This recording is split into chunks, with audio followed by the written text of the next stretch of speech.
Hi, my name is Ken Heidebrecht. My heart's desire here at Hanging on His Words is to spread the entirety of the gospel message to whoever will hear it, and to serve my Creator by helping people learn how to be obediently in covenant with Him.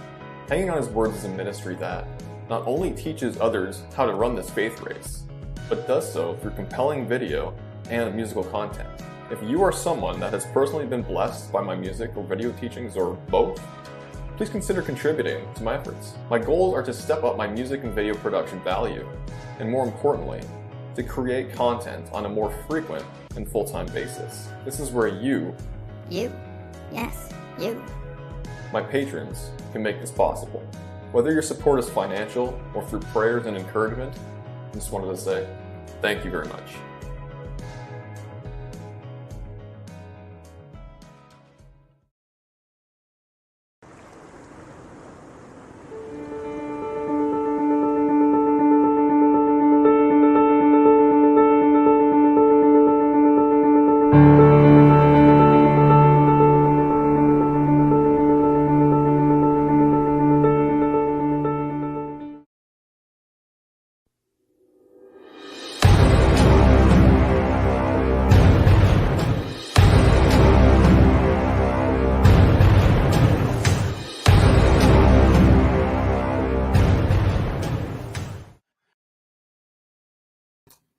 Welcome to Hanging on His Words. My name is Ken Heidebrecht. I am the host here at Hanging on His Words, and you're watching Season 3 of Honor of Kings, a show that I do with my brother and in-house scholar, Sean Griffin.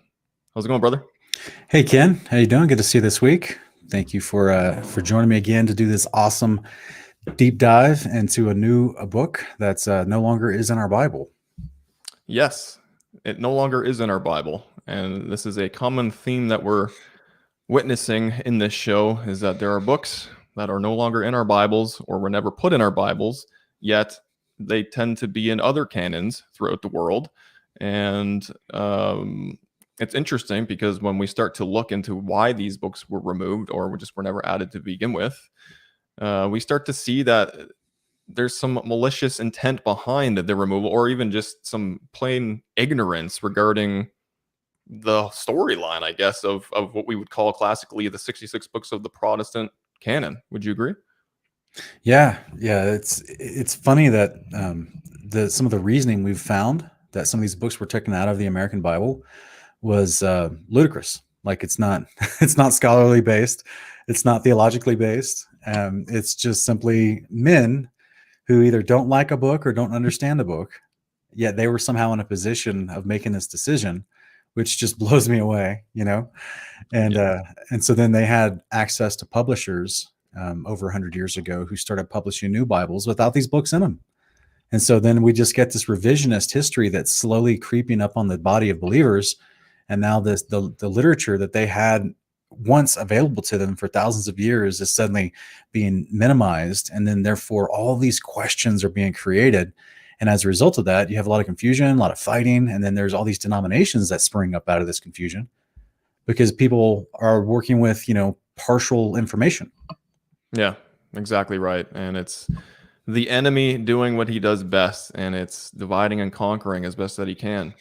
And unfortunately, we're seeing not only malicious intent with the removal of some of these books, but the overall agenda for removing the books is due to men who do not want content that's in those books regarding the Son of Man, regarding certain concepts like the priesthood of our Messiah being known and taught throughout the body of believers. So it's very fascinating, and the more that we peel back layers, the more we see that it's not just simple ignorance. It's not just someone thinking, I don't know if I like this book, or I don't quite understand it. It's that they do understand it, yet they have their own agenda to make sure that other people aren't buying into what those books are saying. Yeah, and today the book of Susanna that we're going to take a peek at, this is a unique one because this was actually has a long-standing history that we're going to talk about during this episode, and the descendants of the very people who lived and wrote this book rejected it, and that's the Pharisees of Judaism, because they have a very strong bias against Daniel, and Daniel is a highlighted character in this book as it lines up with his time in Babylon and some of the events that took on there. So it's very interesting because, as you know, the the book of Daniel is, wonderfully prophesying about our Messiah. And of course, Pharisaic Judaism rejects the Messiah. So it's very unique. But Ken, do you want to let people know, in case they've never seen this show before? Because this is season 3, and we're already into episode 7 this season. But would you like to let them know what this whole show is about, in case you've never seen it? Yeah, absolutely. The premise is simple. Sean and I, we've taken books that we are putting on screen and reviewing for you guys, and we've studied them. We've corresponded with each other, with other believers who have been interested in these books, and have tested them to see if the validity of what they claim is true to what we would call the 66 books in our Western Protestant canon. And we go sometimes line by line, depending on which book we're going. Like tonight, we will be. In other instances, we've picked and choose certain chapters out of larger books and put that forward for your consideration. And we've had a really good time doing it. I know it's blessed other people, and unfortunately, others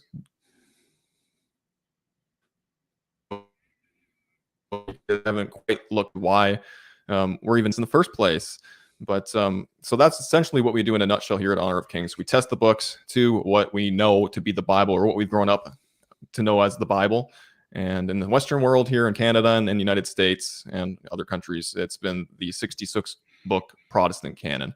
Now, we don't claim that that is the only scriptures that are authoritative and teach good doctrine, which is also why we do this show. We looked at other books throughout all of history that have been in other canons, and we see what it is that they teach, and we see why they were removed. And at the end of the day, we like to come to a conclusion as to whether or not these can be considered scripture, or there was a good reason for why they were removed in the first place. Yeah, one of our first tests that we apply to these concepts is to see is there prophecy in these books. Now, not all of them have actual prophecy in them, but if there is a prophecy in there, then it starts to feel like, is this something that we can see that was intended to come true already or not?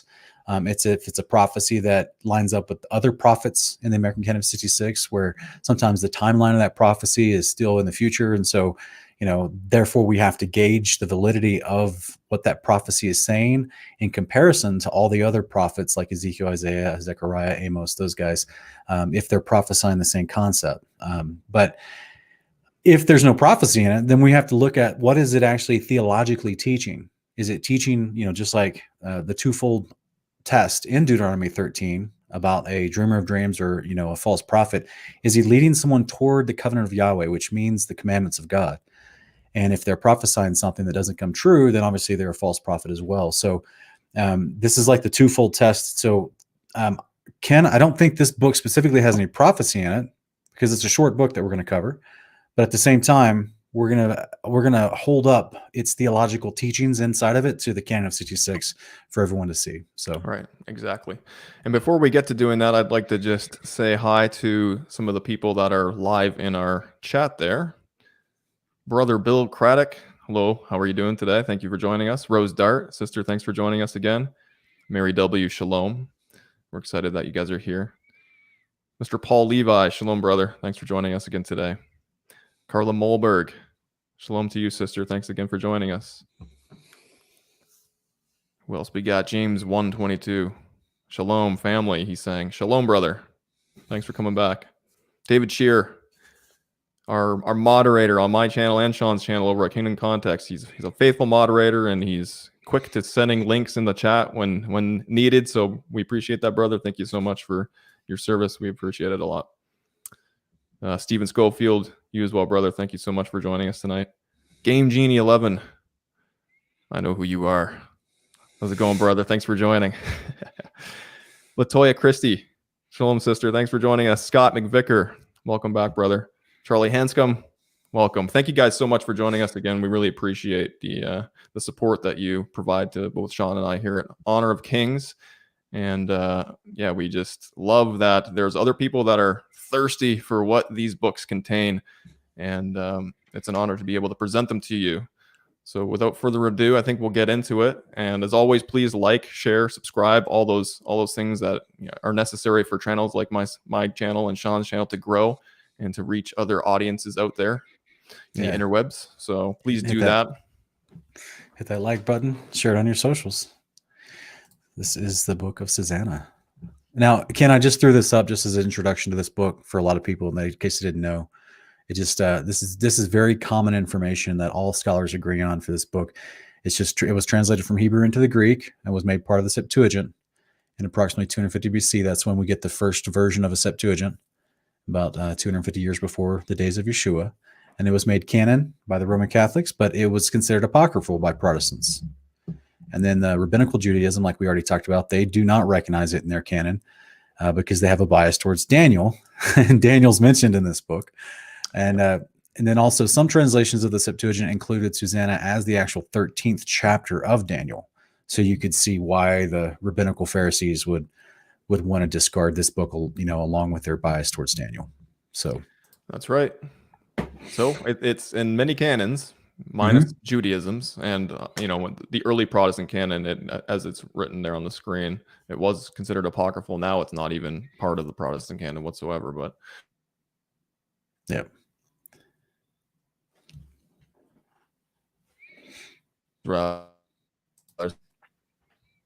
Hey, Ken, hey, brother, I'm sorry, man. You cut out a little bit. I apologize. I'm not sure if anyone heard your last statement. Oh, I was just going to say, do you want to start us off with the first few verses? Sure, brother. Okay, so here we got in the first 7 verses here of Susanna. It says, there was a man living in Babylon. His name was Jehoiakim. He took a wife named Susanna, the daughter of Hilkiah, a very beautiful woman, and one who feared the Lord. Her parents were righteous and had taught their daughter according to the law of Moses. Jehoiakim was very rich and had a spacious garden adjoining his house, and the Jews used to come to him because he was the most honored of them all. In that year, 2 elders from the people were appointed as judges. Concerning them, the Lord had said, iniquity came forth from Babylon, from elders who were judges, who were supposed to govern the people.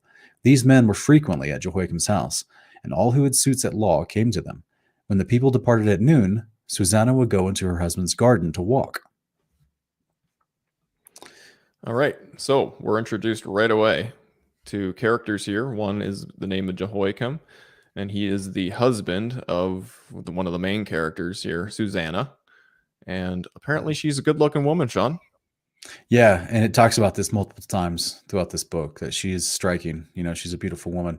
And then this is actually what causes the problem in the story. That's right. Yeah, that's right. And her parents, I want to highlight, were righteous, which links that word to the law of Moses, because they taught their daughter according to the law of Moses. So if you're keeping the law of Moses and you're teaching it in your household, apparently that's a righteous thing to do. Yeah. And this is where I think it's funny. And I love books like this because it really helps dispel this modern mainstream doctrine you hear, passed around in a lot of modern churches, where they say, well, you can't be righteous. You need the righteousness of Jesus. And I'm like, that's taken out of context. You can do right behavior. And that's what Paul is trying to explain to us in Romans chapter 10, 1-4, is that the law of Moses does teach you right behavior, but the righteousness that you receive at the resurrection, when you get your glorified body, that's like a, perfected right behavior. So that's righteousness you receive from Christ when he glorifies you. But now our part of our discipleship is to walk in right behavior, which is called righteousness in Scripture. So this is why you see several people in the Scriptures that are actually called righteous, and they're in their mortal flesh. Even during the days before, during, and after Yeshua, people are called righteous because it's literally the definition of doing the instructions of God that were given to Moses. Yeah, absolutely. Yeah. And we want to put emphasis on that because even in 2020, guys, you can be considered righteous through the deeds, right? Through not only just your faith, but through your actions and how you actually go about living your life according to how the Father has instructed us to live. So we definitely want to encourage you guys to do that. If you're new to that concept, we've talked about it before, but leave comments if you want to learn more about why we even would bring up this idea of the law of Moses and attributing righteousness to that law. It's because it's the Father's behavior, and it's what he wants us as his children to do in order to show that we love him and love each other. So, yes. Yeah, it's literally Deuteronomy 6:25. The Father tells you if you do his ordinances, statutes, and commands, you'll be considered righteous. Right, So exactly. yeah. So Okay, so this is Sean, I also think it's interesting, real quick, Ken. It calls this gentleman Jehoiakim. It says he's very rich. And I think that's interesting because you also have in a lot of mainstream doctrines that are taught today in churches, they'll say that because of what Jesus talked about in Matthew 19 and Luke 16 about the rich men, and then um, that statement, he says, well, how hard is it for the rich to enter into heaven? It's like going through the eye of the needle. And so therefore there's some wonky doctrines to get passed around, make people think right. that you can't have money and actually be a good person at the same time. Hmm. And that's just not true at all. Like Abraham had the wealth of kings, yet he was still considered righteous. This guy, Jehoiakim, also is very rich to have a spacious, garden that we're going to be reading about in a little bit later. And so, but he's also diligently doing the law of Moses to the point where he's following Deuteronomy chapter 6 and actually teaching it to his children. Yeah, exactly. So, Exactly. And Job is a prime yep. example too, someone who Yep. was filthy rich, lost it, and then even got more Yeah. at the end. So Yeah, yeah, you got double filthy rich afterwards, and the whole while he's considered righteous because he's keeping the heart and the commandments of God. yeah, exactly. Yeah. So Sean, you've got something highlighted here, and this Mhm. is in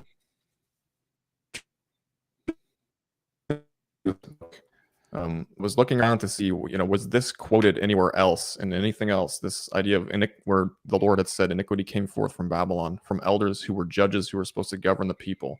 I'm interested to see, like, what do you think that that relevance is? Is it harkening back to anything that was written?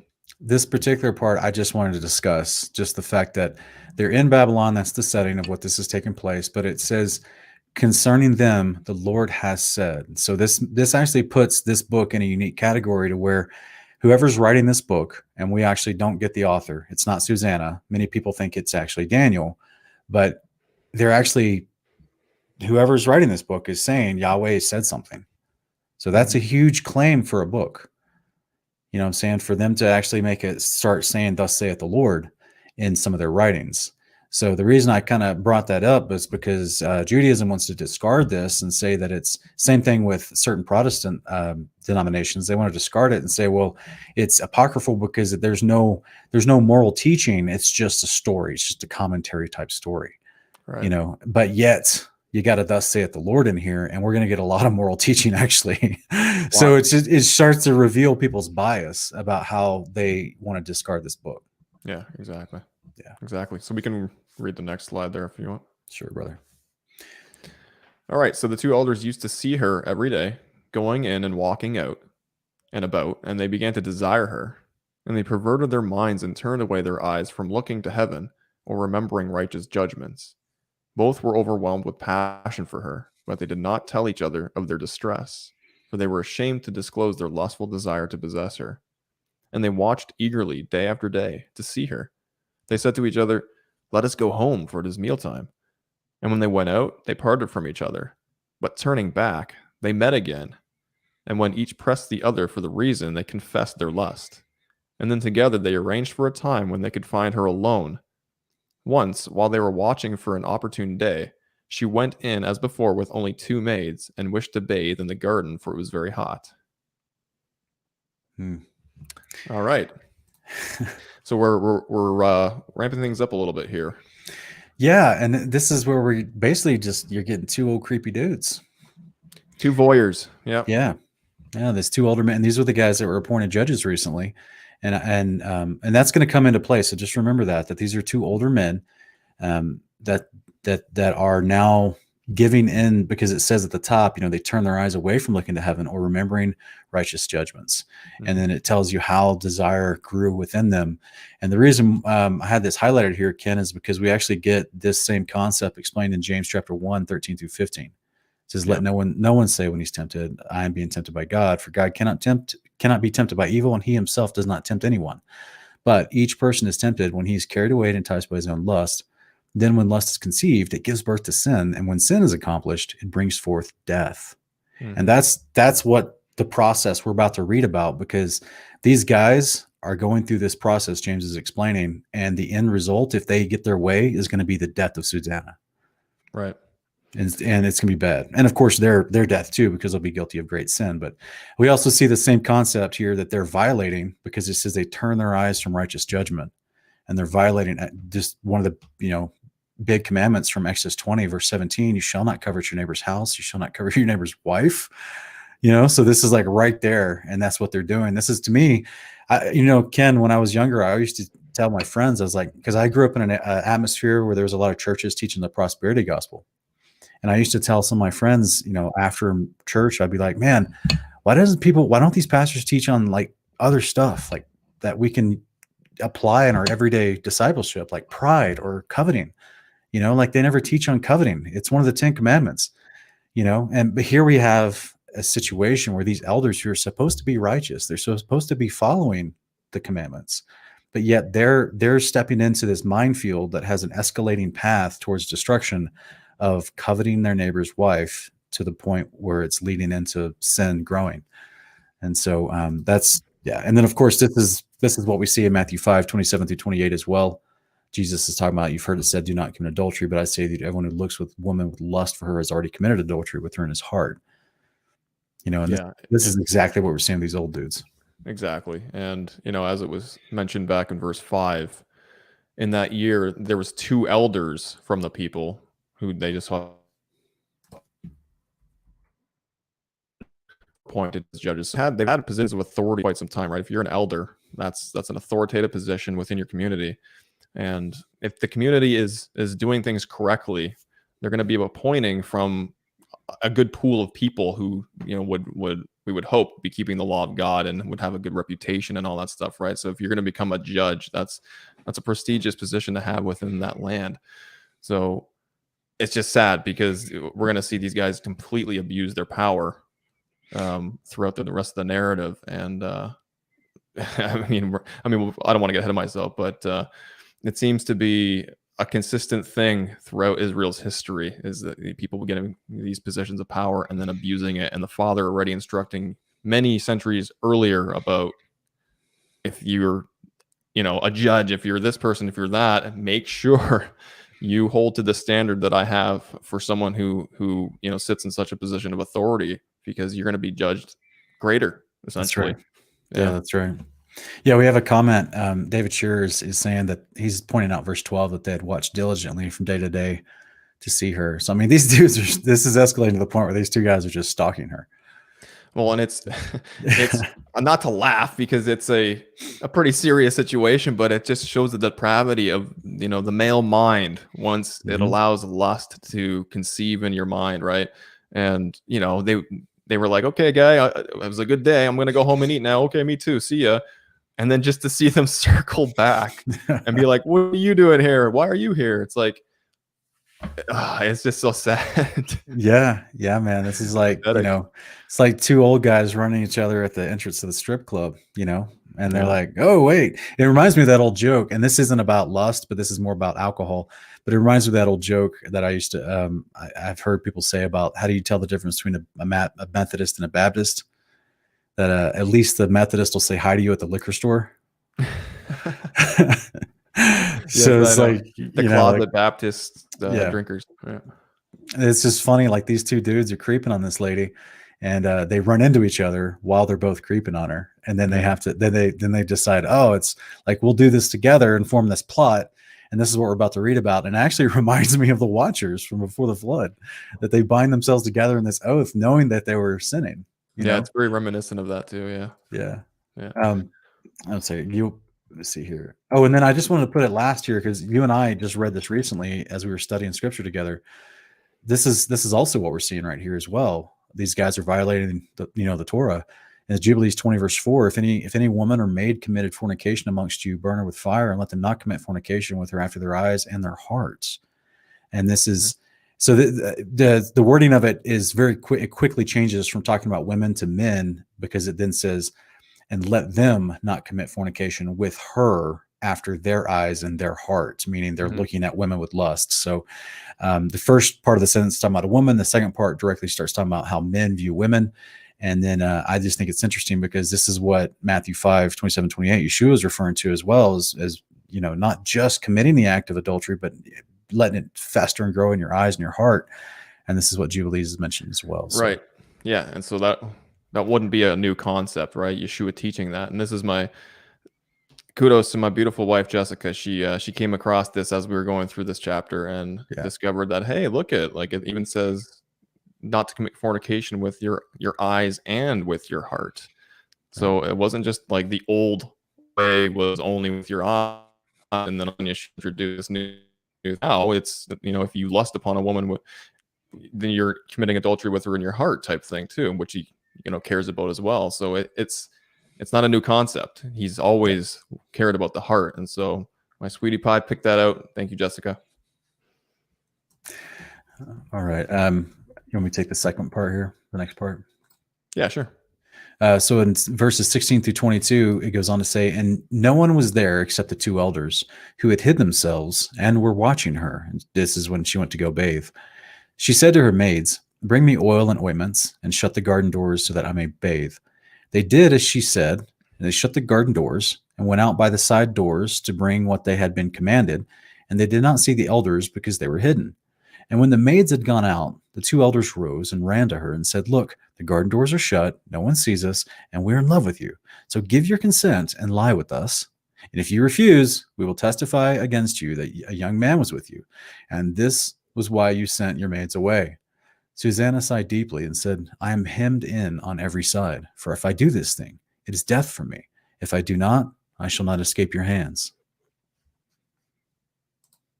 It's so sad. Yeah, she's unfortunately caught in a sad pickle. Yeah. Yeah, It this seems is to be lose-lose here for her, unfortunately.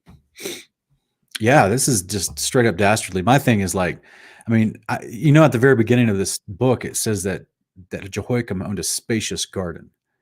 So I don't know what that means. I don't know if it's like 3 acres, 5 acres, 50 acres. You know what I'm saying? Like we don't exactly know what that means, but it's spacious enough, I guess, so that these two dudes can hide. She can come into another part of the garden and go to a pool area where she's going to bathe, and they just trust that no one else is in there. Even though the beginning of this chapter said that these people show up at their house every day to decide these legal matters. Yeah. There's like traffic to her house, and then it says when they all left at noontime, then she would go walking in this garden. And so I think that's maybe she was just thinking nobody would be in there because they usually never are. And so these two creepers are in there because that's what creepers do. Yeah, they were picking up on her patterns, and they Yeah. obviously were familiar with the landscape and where they could successfully hide and be voyeurs, and Yeah. that's what we see kind of playing out here exactly. Yeah. What's sad here is, like, I mean, even if it was with one guy coming up saying, "I'm in love with you," like, you're gonna lie with me, or I'm gonna fabricate a lie here. You got two guys coming, and that's just so sickening. Yeah. Two old dudes that want to come up to you and do some, perversion, sexual perversion. And, she's a married woman, and it just puts her in a situation where it's like, if you don't do this, we're basically going to have you killed, is what they're saying to her. In case you Exactly. guys aren't aware, in case you're not following in the audience, a part of the law was that, this is why she sighs deeply. She's like, if I do this thing, it's death for me. And that's what I think is interesting. Why, here in the highlighted area, she's like, if I do not, I shall not escape your hands, which also means death for her. So, like, to do this, even if these guys never told anybody, in her heart and her mind, she feels like it's death to her. Right. And I, 'Cause and she's I, sinning against the Father, right? yeah, Essentially. Yeah. yeah. And I guess I'll just slip to the next one because she keeps talking about this. In verse 23, she says, I choose not to do it and to fall into your hands, speaking about the two old creepers, the judges, rather than to sin in the sight of the Lord. Then Susanna cried out with a loud voice, and the two elders shouted against her. And one of them ran and opened the garden doors. And when the household servants heard the shouting in the garden, they rushed in at the side door to see what was happened to her. And when the elders told their tale, the servants were greatly ashamed, for nothing like this had ever been said about Susanna. The next day, when the people gathered at the house of her husband Jehoiakim, the two elders came, full of their wicked plot to have Susanna put to death. They said before the people, send for Susanna, the daughter of Hilkiah, who is the wife of Jehoiakim. So they sent for her, and she came with her parents, her children, and all her kindred. Yeah. So, I mean, the highlighted part here, I wanted to point out just obviously she's choosing, she's got to make a decision quick because you got these two probably drooling Judeans over her, and they obviously have their mind made up as to which out of the options that they've given her, which one they want her to choose. Which is interesting is, the Father says in Deuteronomy 22 about a woman who's in a field essentially about to be raped. She's to cry out, right? That's right. Which shows that she's not consenting to this whatsoever. And so we have here Susanna crying out with a loud voice. So she's doing this, and the two elders are like, I don't know if they were expecting it or not. Probably not. I mean, they were so enamored with her and distorted in their mind as to how this would play out. So she starts screaming, and the two elders start shouting against her to try to like drown out her shouts, I guess. And then I was just wondering what was going through their mind. I mean, obviously they're running to the doors, and they're like, okay, this didn't go as planned, so we got to go with this lie here. Yeah, it reminds me of the extreme like political activists that just shout "re." They're just screaming "re." It's like these old dudes. They realize this is not going to go well, so they're going to have to go with their threat. They're going to have to enforce their threat to her, so they just start screaming against her, which is kind of funny. But also, you're right, brother. You're 100% right. This is what she's doing. In case the people aren't aware, she's following Torah. This is why at the beginning of the book it tells you her parents taught her the law of Moses. Yeah. So she's following Torah, and this is actually, guys, this is what's going to save her. So this is why I think this book is amazing to me. Like, this book is truly amazing, guys. Literally, the law of God is going to physically save her in her lifetime from death because of God's righteous wisdom implored to help discern and be a righteous judge, between matters. So here in Deuteronomy 22, this is the context of why she screams. In verse 23 to 27, it says, if there is a girl who's a virgin engaged to a man, and another man finds her in the city and lies with her, then you shall bring them both out of the gate of that city, and you shall stone them to death. The girl, because she did not cry out in the city, and the man, because he has violated his neighbor's wife. Thus, you shall purge the evil from among you. And here's the secondary situation, okay? So meaning that if the first situation just explained to us, if they're in the city, which means they're around other people, then the woman needs to cry out. But the second scenario is if they're in the field and the man finds the girl who is engaged and the man forces her and lies with her, then only the man who lies with her shall die, but you shall do nothing to the girl. There is no sin in the girl worthy of death. For just as a man rises against his neighbor and murders him, so it is in this case.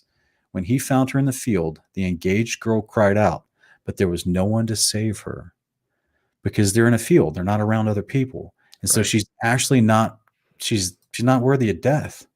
So it's, I just think this is like, to me, it's like super beautiful because it protects the woman in both scenarios. Yes, exactly. There's protection encapsulated in this scenario for the woman. And I mean, obviously the first one that you read there, both parties are complicit, which is why they would be stoned to death, right? But Susanna, in her wisdom and in her good upbringing through her parents teaching her all about the Father's law, decided she was going to scream because she was married to Jehoiakim, the man she loved, and she didn't want to be committing what she thought was going to be adultery. So, yeah, 100%. And guys, and this story only gets better, and we'll jump back into it as soon as we come back from break.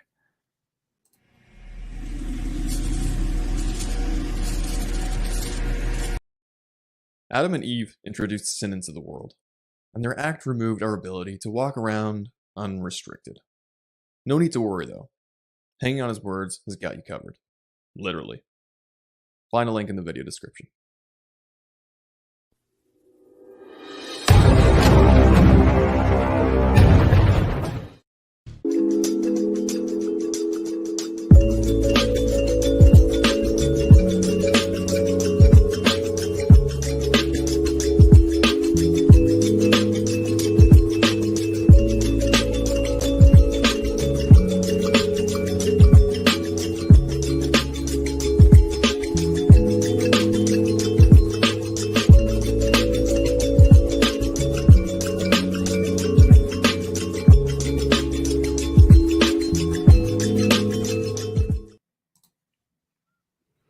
Welcome back to Honor of Kings season number 3. You were watching episode number 7, We're covering the book of Susanna.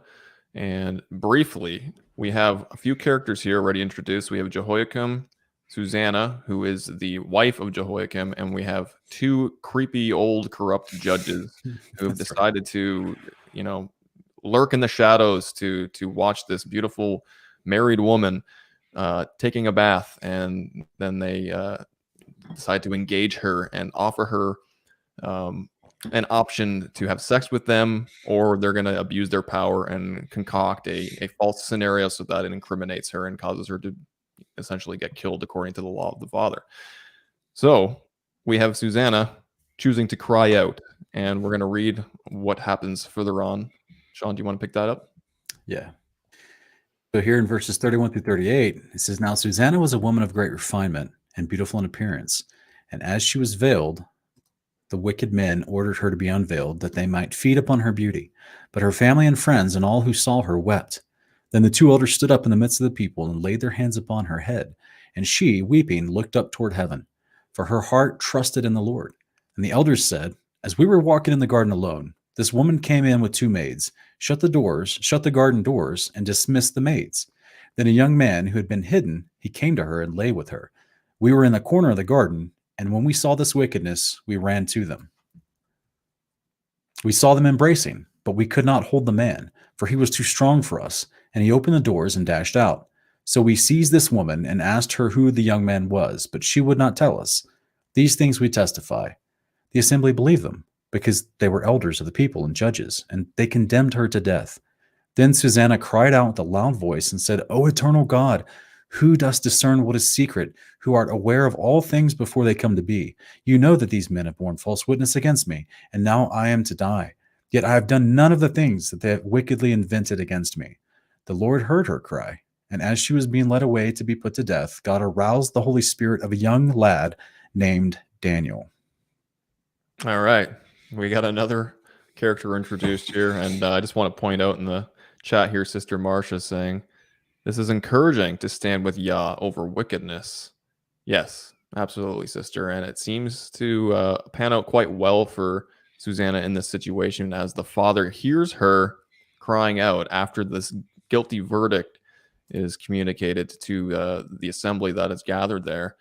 And Sean, it's interesting because even though these guys have brought her before, the rest of the elders and the community that they've gathered together here, they still, in their creepiness, want to get a look on her, right? They ask her to take off all her clothes.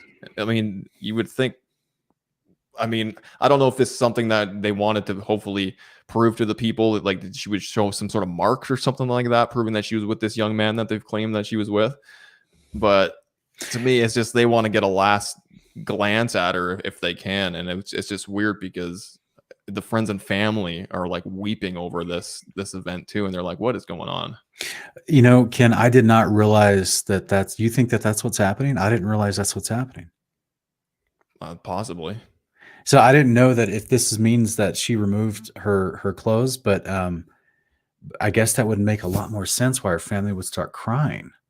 Yeah, because she was veiled, and the wicked men order her to remove her veils, that they might feed upon her beauty, right? Look at her naked body again. But it's so weird. Like, it's like, shouldn't that spark some sort of a thought in the other elders that were around there, being like, wait, what are you doing here? Why are you guys ordering her to, unless you're investigating and trying to prove that maybe there was something on her body that would show that another man was with her or something like that? I don't know why they would even think to do that.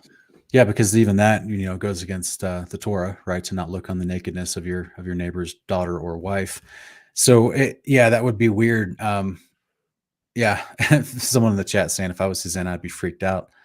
And then other people are actually starting to catch on, I think. So whether they've read this book or not, they're saying this can't be the first time that these corrupt judges use their power. Mm-hmm. And then Stephen Schofield is saying they did not mention why they were in the garden when they gave their testimony against Susanna. And so these are some of the thoughts that went through my mind as well when I was reading this. I was like, no, wait a minute. No one's going to ask these judges, why were you in this garden?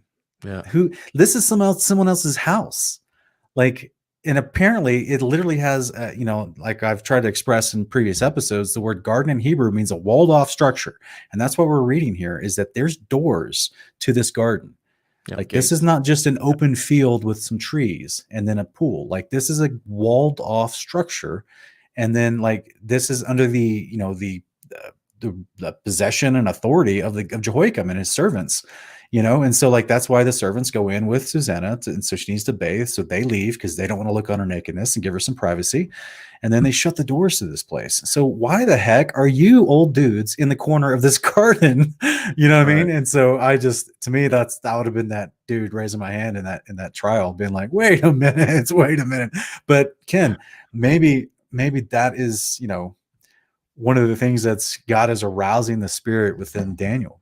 Yes, yes, we're gonna read about that, but it's so sad because the concluding remark here by these two guys is these things we testify, and then it says the assembly believed them because they were elders of the people and judges, meaning they are to be trustworthy individuals, right? Like, why would you ever question what they have to say, right? That Yeah. they hold these positions for a reason, and it's a position that was supposed to be given by the Father, right, and validated by the Father.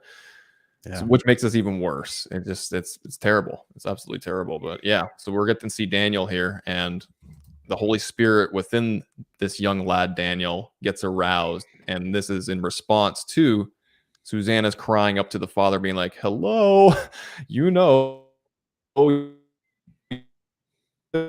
and please stay out here because these judges are about to put me to death for something I have not done." And the Father, in his loving kindness, as Marcia says, it's encouraging because when you choose to side with the Father and do things according to his eternal loving way, he will respond.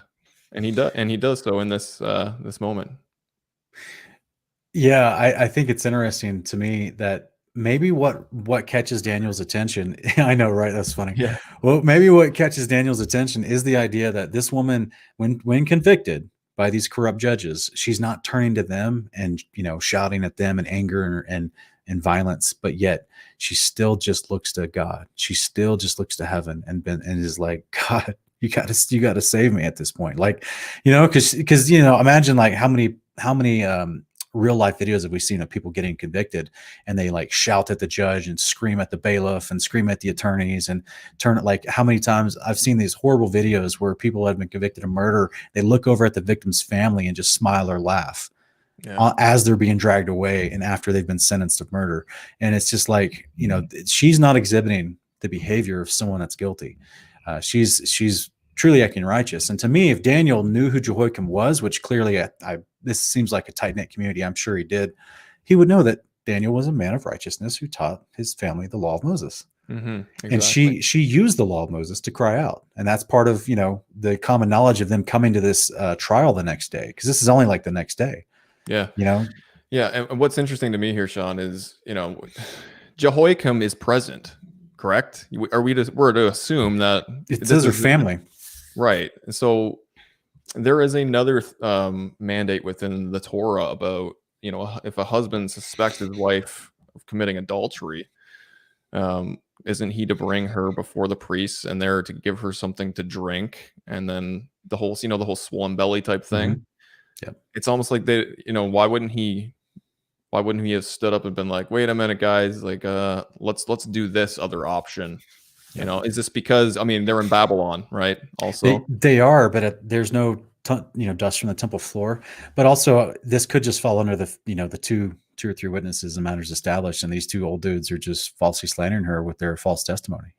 right. Saying they witnessed this when they really didn't. So Yeah, and that's you're pointing to Deuteronomy 19, right? Where it says you must not convict anyone of a crime on the testimony of only one witness. The facts of the case must be established by the testimony of 2 or 3 witnesses. So that's part of the Torah. That's part of the legality regarding how you are to properly convict somebody on the basis of not just one witness. It's requiring 2 to 3 witnesses, and this is something that's really important.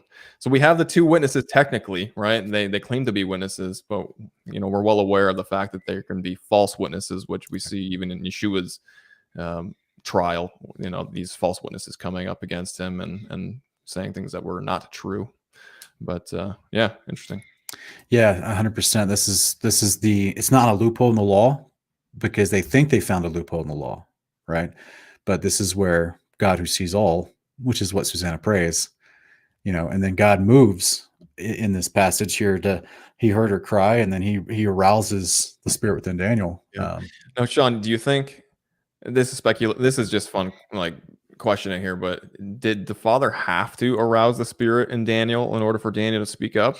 You think Daniel was sitting by being like keeping his mouth shut because he's a young lad and is he being tricked by these guys, do you think? And the father literally has to like turn something on inside of his spirit to invoke him to be like, wait a minute, something's fishy here. Yeah, I don't know. It seems like because of the way it says the Lord heard her cry, and then God aroused the Holy Spirit in Daniel. It feels like it's possible that just it coalesces with the timing of everything that's happening. Now she's literally being let off to go be stoned, and so whether I don't know. Yeah, I mean, I feel like the text is saying that God does prompt him in some way, but yeah, even if even if the text didn't say that God prompted him and he still spoke up, that's a common thing we see in the Torah. You remember? I can't remember the passage, and if anyone in the chat remembers this passage, go ahead and put it in the chat. But Ken, do you remember the passage in the Torah where it talks about if there was a dead body found in between the cities and they didn't know who killed this person, then they were to go and make atonement so that the blood would not be upon their city and upon their area? I don't know if you remember that or not. Yeah, I don't know which passage that is, but yeah. So because they were really, really concerned about innocent blood being upon their heads as judges and rulers, and this is actually built into the Torah. So that to me that could be the same sense of duty and responsibility that would be supposed to be inherently in the righteous judges, as we're seeing Daniel exhibit. So, All right, I can read on, Sean. Sure, go ahead.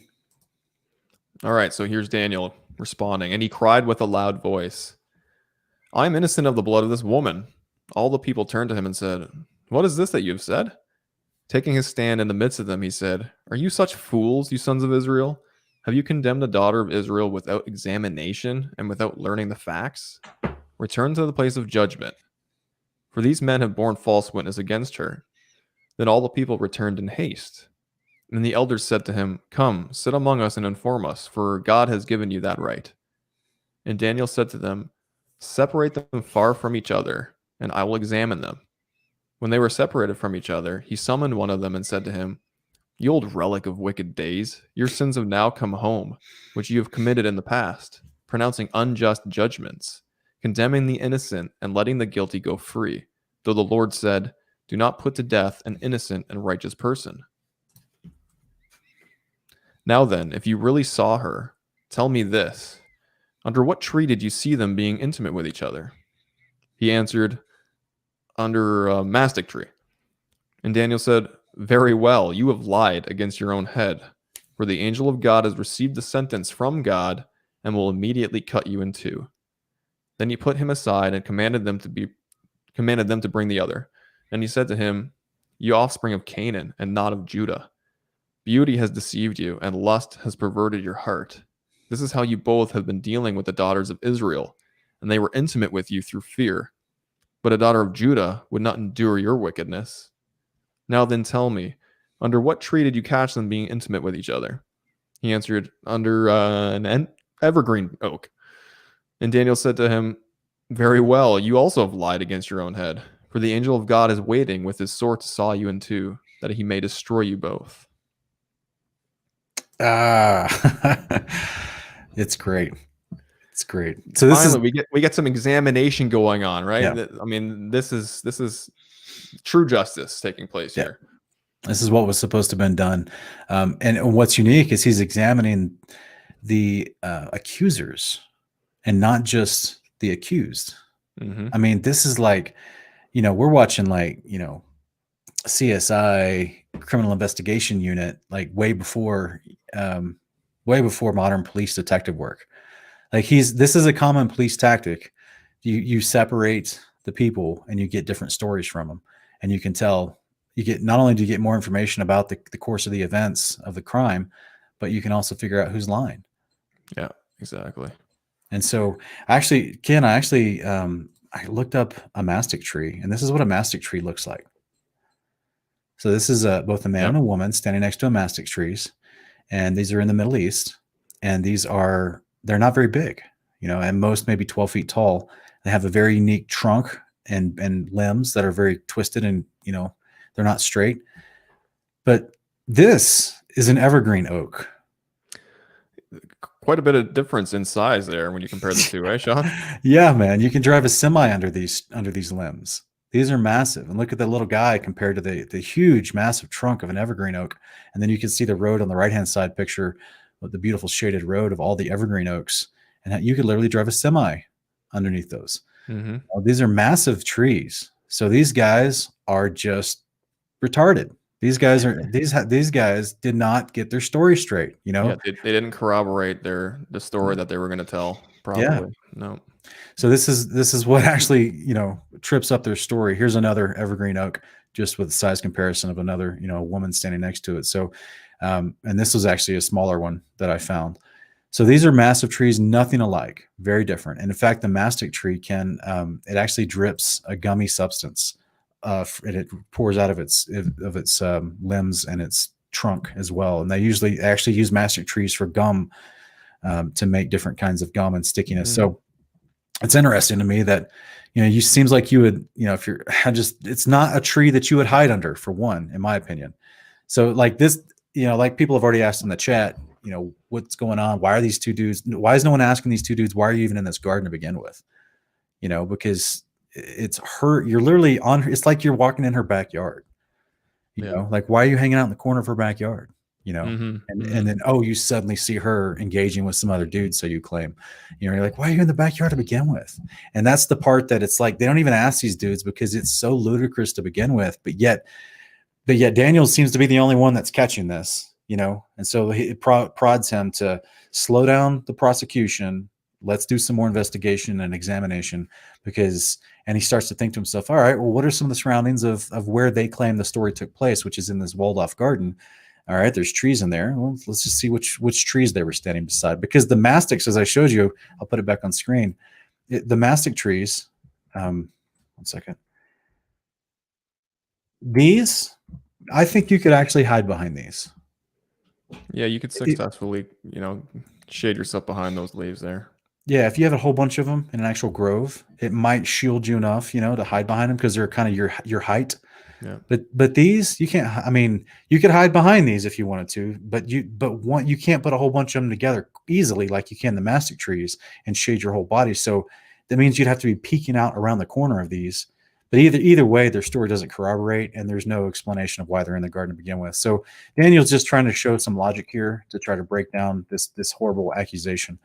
So, do you want me to read these last few verses? Yeah. Well, before you get to that, I was just going to say, I love how in verse 50, when the father stirs up in Daniel this, come on, let's question these guys, this story, right? It's not corroborating properly. The elders respond in verse 50 saying, come, sit among us and inform us, for God has given you that right. So Daniel's practicing his God-given right to, essentially put forth the idea of you are innocent before proven guilty, right?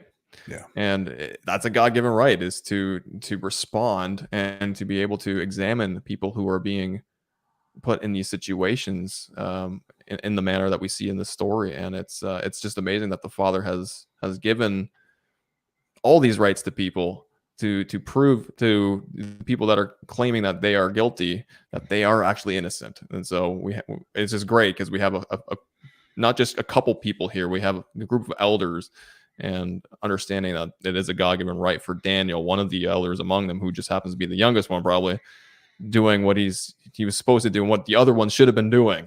Right. Yeah. Yeah, which is why at the top of this verse 46, he cries out, I'm innocent of the blood of this woman. And my wife actually put in the chat the chapter that I was looking for, and David Shearer has put it on screen for us. And it's January 21, says, if anyone be found slain in the land which the Lord your God gives you to possess, it's lying in the field, and be not known who slain him, Then your elders and your judges shall come forth, and they shall measure unto the cities which are round about him that is slain. And it shall be that the city which is next to unto the slain man, even the elders of that city shall take a heifer which has not been wrought with, and which is not drawn in a yoke. And I think the rest of it says they basically sacrifice to make atonement for the blood, so that they are not guilty of that blood, basically. So the whole point is, that's, to me, like, it's a big deal. Daniel doesn't want to be guilty of this innocent woman's blood as he screams, right? Right. And supposedly he's got a lot of wisdom, obviously, but it makes me think that the other judges and elders did not, because they appointed these two corrupt judges and elders that they're dealing with as their contemporaries. Yeah. So it's like, here we got the younger guy, and I don't know what it means by young lad, but to me, if he's going to sit with the judges, I think according to tradition, he had to at least be 30 years old. But you could have 60-year-old men calling people a young lad, Yeah. like last night I was talking to a guy that hates the Bible, and he got mad at me during the course of the conversation, and he was like, "Yeah, I've forgotten more than you've ever learned," because he was calling me young. Yeah. But he didn't know that I'm 40. And so it's just funny that, like, this is the mindset you see sometimes from a lot of older men, is that they not only do they perfect corruption, so they'll appoint their other, their bros, they'll appoint their little buddy system to these positions of power, but then they look at the younger people as youngerness. And so it is very unique that you pointed this out. And this was what struck out to me too when I was reading this. It was like, why did they give him this opportunity to even pursue more examination like this? And it makes me wonder if what we see earlier in the book of Daniel, with how the other kings have treated Daniel, and how this could possibly be a situation. I don't know the exact timeline of when this story is taking place, but had he already had encounters with, being thrown in the lion's den with, what I'm saying? With Darius, because he refused to stop praying or whatever it was. And I wonder if, like, they'd already heard about him at this point. And so this is why they gave him this honor to do further examination. Yeah, it could very well be. I mean, I guess the Septuagint puts this as like chapter 13 in the book of Daniel, right? So if we're thinking of a chronology here, then I guess it would have been after all of that. But yeah, it's interesting to think about. And even Sean, in the law, it talks about how, and just touching on where Daniel's crying out, "I am innocent of the blood of this woman." If he hadn't cried out, then I guess him and the elders would have been guilty of the blood of the woman, right? Which is something in the law where the father says, if you are silent regarding a matter and that person gets put to death and they're innocent, you're guilty of that person's blood, and you are to receive the same penalty. That's right. So it's a serious matter. And someone in the chat is talking about another point that I wanted to bring up, which is, I think it's kind of funny how Daniel addresses this first guy he's interrogating. He just comes right out. He's just like, no punches pulled. Just, "You relic of wicked days." He's just cutting him right to the quick, man. He's like, "Your sins have now come home." His whole opening statements to this guy is like, Daniel already knows that this has been a pattern, and that this guy has presided over other injustices as well, and possibly done these other things like this as well, which makes me think this is them finally getting caught and not a first time event. Yes. And so because he's literally saying, like, your sins have now come home, which you've committed in the past, pronouncing your judgment, unjust judgments, condemning the innocent, letting the guilty go free. And it just makes, these guys were so good, like, with their story, trying to cover their basis in the story to not get caught and to make sure they can ensure the threat towards Susanna. It sounds like they'd practiced this before, Yeah. How do you treat the daughters of Israel like this is what he says to the next one. Yeah, I was just going to point that out, how he, you've been dealing with the daughters of Israel and you were being intimate with them, and, they had acquiesced to your advances because they were scared of you. Yet, the daughters of Judah wouldn't endure such wickedness that you were, positioning to them. And it's so interesting, Sean, because it's like, we're told that these two guys are from the tribe of Judah, right? At the beginning, they're Judeans.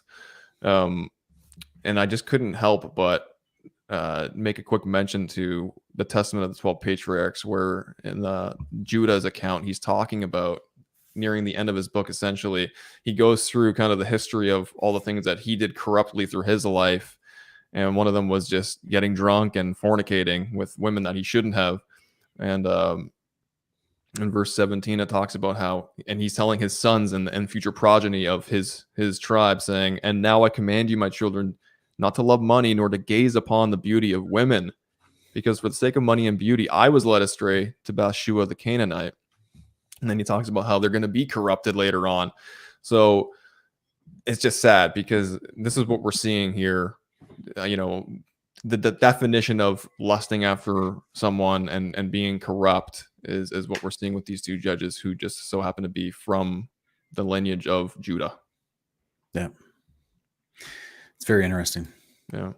Interesting connection, man. Good call. So then we have, so I think man, Daniel's definitely, he's revealing in his interrogation with these two guys, that he had already assumed there's more to the story, is kind of what I love about this, and to the point where he hasn't they haven't even said anything yet, but he walks right up to the first dude and he calls him a relic of an old relic of wicked days or something like that. You know what I'm saying? Like right out the gate, he's already realized their story's off. This is not right. She's following the law, these guys. And so it seems to me there was some sort of pattern, and it reminds me of, who are those two priests that were sleeping with the women at the temple door? Oh, those were the sons of Eli. Sons of Eli, yes. Yeah. Same concept. They were supposed to be judges in a position of authority over the people, and they were taking advantage of that with younger women. So that was hundreds of years before this, but the same scenario, I guess. So, all right, we can pick up with the rest there. I can read on. Go ahead, brother. All right, then it says, "Then all the assembly shouted loudly and blessed God, who saves those who hope in him. And they rose against the two elders, for out of their own mouths Daniel had convicted them of bearing false witness. And they did to them as they had wickedly planned to do to their neighbor. Acting in accordance with the law of Moses, they put them to death. Thus innocent blood was saved that day. And Hilkiah and his wife praised God for their daughter Susanna. And so did Joachim, her husband, and all her kindred, because nothing shameful was found in her. And from that day onward, Daniel had a great reputation among the people." It's awesome. Yeah, very, very interesting. Awesome. So this parallels to what we see in the actual law of Moses. It's mentioning this is in accordance with the law of Moses. This is true. This is exactly how things are laid out and how you're to deal with people who are, putting forth a false witness. And this is a brief book, Sean, but we see very poignant parallels being made here to the law of God. We have corrupt judges, which is a history throughout Israel that unfortunately isn't in just a book like this, right? I mean, we see it in other books talking about how the judges and the priests were corrupt and they were doing things against his law, and they weren't dealing righteously and the way they should have been in their positions of authority. So I'm seeing nothing but parallels being made here. And like we said at the beginning of the broadcast, this book was originally in the Greek Septuagint. And there's no reason why we would hack this little book out and call it something other than scripture, in my opinion. Game Genie says it's a great episode of Law and Order. It's very punny, Game Genie. I love it. Yeah, it is, because that's what we're seeing happen. Like we have on screen here, Deuteronomy 19:16-20. This is exactly what Daniel did. He's following the law of God, and it tells us that Susanna was taught the law of God. And we see these other two corrupt judges not doing the law of God, and the law of God prevails. So this is all it takes, is for people to actually do what's written down. And just for the viewer's sake, just because what we just saw, this is summed up in Deuteronomy 19:16. And this, to me, this would be the thing going through Daniel's mind, which is like, these guys didn't investigate thoroughly enough. Because it says in these passages, if a malicious witness rises up against a man to accuse him of wrongdoing, then both the men who have the dispute shall stand before the Lord, before the priests and the judges who will be in the office in those days. The judges shall investigate thoroughly. And that's not what happened until Daniel made a situation out of it and told him, dramatically cries out, "The blood of this innocent woman will not be on my hands." Like what did that sound like? Because I Yeah. just imagine this scene where like they're all walking away from the place of the judgment, and they're going to stone her, and this crowd of people, her family's crying, and then Daniel's just sitting down, like still thinking in his head, like Columbo or something. He's like, just one more Yeah. question, and then he just shouts out, "I'm not going to be guilty of this innocent woman's blood," and then everyone turns around and looks at him, and I could easily imagine that scene in a movie. Yeah. But he basically enforces this Deuteronomy law, which is to investigate thoroughly to discover there is a false accusation, and then of course that's what becomes true. So it's just so beautiful, so beautiful. Yeah, exactly. I see Daniel doing, he's kind of going through the law, the book of Deuteronomy. He's going back to the book of Exodus, chapter 23, verse 7, which says, "Keep far from a false charge and do not kill the innocent and righteous, for I will not acquit the wicked." So he's just playing all these laws in his mind and being like, "Wait a minute, no, I can't be guilty here. I can't put this innocent blood to death because I know the law." And if you brothers and sisters remember from our previous episode here on Honor of Kings, we actually found out that Daniel was from the tribe of Levi, and according to chapter 1 of Bell and the Dragon, well, I guess it's only one chapter anyways, chapter 1 verse 2 of Bell and the Dragon in the Greek Septuagint, it talks about how Daniel was a priest. So this is serious for him, right? He needs to make sure that these two judges that have put this guilty verdict on the woman is actually legitimate, and he understands the seriousness of not invoking his God-given right to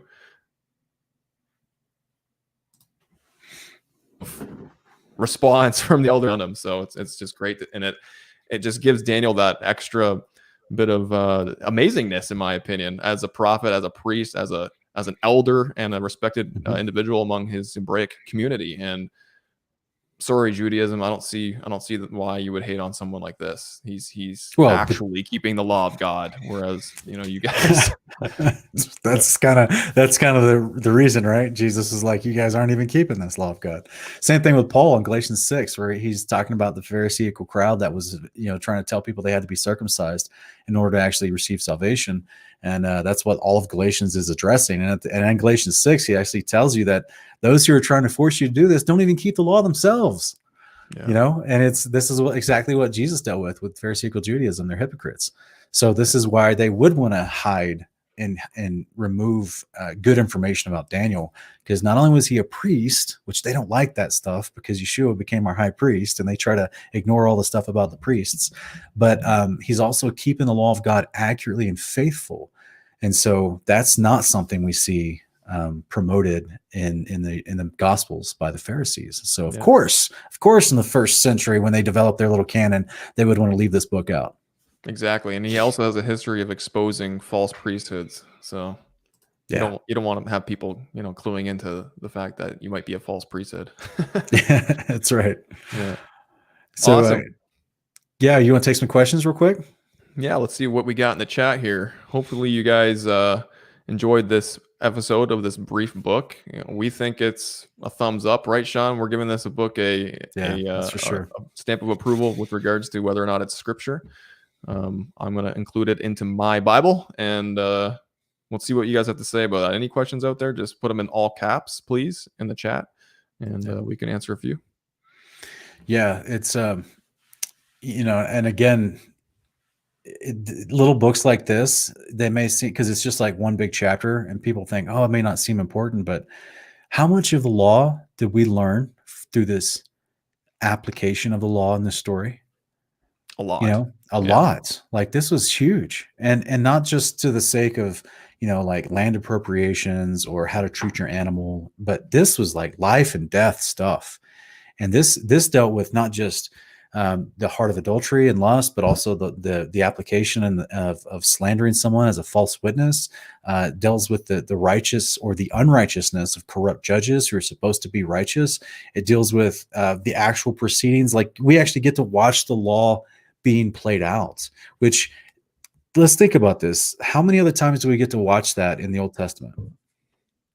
Not very often. Like we get all the instruction regarding how you're to act and how things are supposed to be carried out if you're in these positions of authority, but we don't actually see too many scenarios. We do see in the New Testament Hmm. whether or not these verses were included in the original Greek manuscripts or not. I know there's contention about whether or not it's legitimate scenario with Jesus and the Pharisees bringing a woman caught in adultery.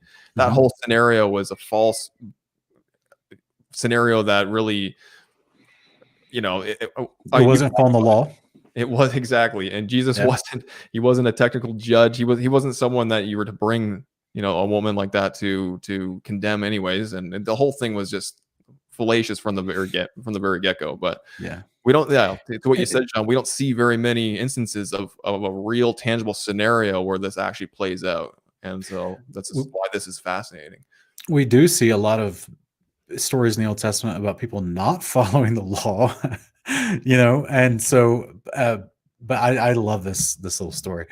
So what you said about Jesus and the woman that's brought to him that was caught in adultery by the Pharisees, one of the things that I've always taught on my channel is that the reason why Jesus couldn't condemn her in any regard was not just because he wasn't the actual judge at that time, but also because they didn't have the man with it. That's part of the law, is that both the woman and the man caught in adultery should have been brought forward. And that's kind of the story of these two corrupt judges in the book of Susanna, is they say, well, we couldn't grab the man that she was with because we were like, he was stronger than us and he got away. Yeah, So they knew enough of the law to try to twist it. And so I think that that's interesting. But yet here in Jesus's day, the Pharisees that are trying to bring forward a woman without the man and not bring him to the judges, but bring forth to Jesus to cast judgment, like they're not following the law in any regard. It's just, it's horrible, And so, man, this book is exciting.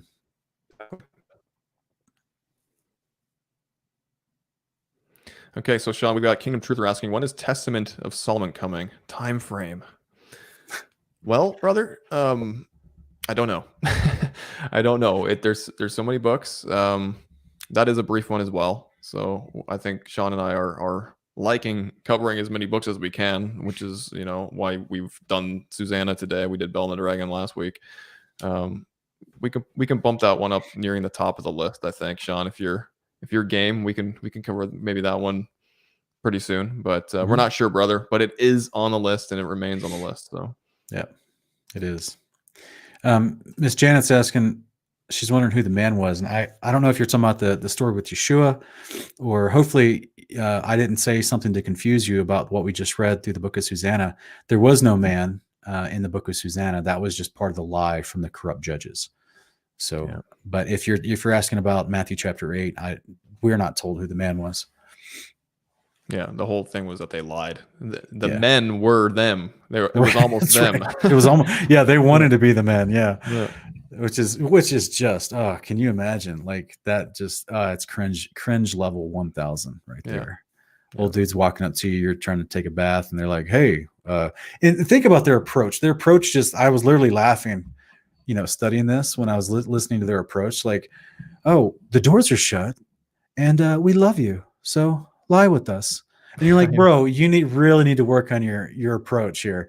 Like that is the worst. Yeah. These guys, like this shows you the depravity of their mentality. Just like they straight come up to a naked woman and are like, we love you, like with no regard for the weirdness of any of it or the social awkwardness or obviously the unjust unrighteousness of it. But also it's two dudes. It's not just like one creeper that pops out of the bushes. These guys literally popped out of the bushes. It's not just like one creeper, but it's like two creepers that pop out and they're like, we love you. You're like, dude, just let her put her clothes on for a minute. Why don't you step away, you weirdo? I know. And the full extent of the creepiness was that they were cool with both engaging together. That's no. Yeah. No, it gets really weird, man. This is a really adult story for sure. But at the same time, man, this is, I can't be encouraged. This book, this little bitty book has encouraged me more than some other books that we already have in the canon, because it's just, we literally get to watch the law being adjudicated in a beautiful way that saves someone's life and proves that Yahweh is righteous and wiser than we are. Yeah. And his law will cut through the lies. and he will vindicate the righteous. You know, so I think it's amazing, amazing book. Yeah, I'm reminded actually of while I was studying this book and reading the story, I was reminded about the scenario with Solomon and the two women, and the one, both of them having a baby, and the one died in the middle of the night. That whole thing, like, I was just like, man, he was so wise with how he dealt with that, right? I was just like, Yeah. why wasn't that implemented right away with this scenario? Yeah. But thankfully, we have the hero Daniel coming to save the day under the authority and Holy Spirit invoked nudge of the Father. So it was great. Yeah, and even as I think you mentioned this earlier on about how the husband Jehoiakim, he didn't suggest that his wife undergo the Numbers chapter 5 test of adultery. And like we said, you got the two witnesses, so maybe the judges decided we're not even going to allow that test to happen because we're just. And I think, if I'm not mistaken, I think wasn't there like conception supposed to, like, if the woman was pregnant and the husband suspected her of adultery. So I don't know if that would have applied, because supposedly, according to these slanderers, these liars' story, she didn't get to go through with being intimate. They scared off the guy. Okay, yeah, I don't recall that little bit of possible context if it included someone who was pregnant with regards to that. I don't remember. It could be something I read about Josephus's commentary on that chapter, because I think that's what it. Either way, but yeah, there's so many different ways it feels like this could have gone, but Daniel, of course, knew the right way because he was super wise in the law, because he's a priest and he's supposed to know the law. Like, I just think it's so fitting. Yeah. Jason T is asking, Sean. Oh, you got it on the screen. Okay. Have any interest in the Temple Scroll from Qumran? I think I started reading it last year and then I got sidetracked and I haven't gone back to it. So brother, there is interest for me. I just have exploring that scroll properly. So yes, there is interest, but I'm not sure if we would bring that up on Honor of Kings. Possibly. I'd have to read it and study it first to see if it's something that we could, talk about here in this type of show. What about you, Sean? The videos that I've watched 4 different videos supposedly reviewing this Temple Scroll, and there was some huge red flags that popped out to me, but I would have to review the scroll and study it some more before we would put together a show on it. But it's not out of the realm. I just think that it's definitely not. It's not something that people struggle with because it was never put into any canon anywhere. And so this, the general thrust of this book is that we're not afraid to address manuscripts that were not put in other canons, but most of the ones we do are trying to clear up issues because these books some of them have been put in other canons and some of them were not, and some of them were put in ours and some of them were not. So we're just trying to find a coherent clarity of like what books were available to be added to canons at certain times. And the Temple Scroll, I've never heard of anyone included in their canon. If I'm wrong, I'm wrong, but I would think we would, we'll put it, I would say we consider it, but Ken and I'll have to talk about it. Yeah. And if Brother Jason is interested in it and he's asking about whether or not we've, been interested in it at all, then I'm going to give it an extra look because Brother Jason, I love you. And I know that you're a diligent student of the word. So thanks for your question, brother. For sure. And he's got an incredible setup for Sukkot on his Hawaiian island. Yeah. So I've seen your pictures you're posting, brother.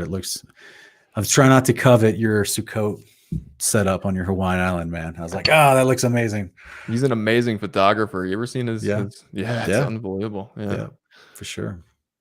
All right, brother. I think I'm not seeing any questions really in the comment section here. I mean, this book was pretty straightforward, but we hope that you guys have enjoyed this episode. And as always, please hit that like button if you were benefited at all with our dialogue tonight. If you didn't like it, hit the thumbs down. That's fine. We still love you. Please subscribe to Hang On His Words. Also, go over to Sean's channel, Kingdom in Context. Subscribe to him. Hit the bell for notifications on both of our channels if you want to see the new content as we release it.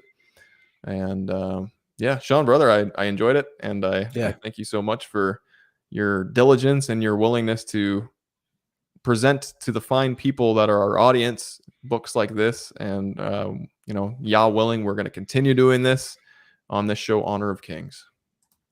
Thanks, guys. We'll see you guys next week.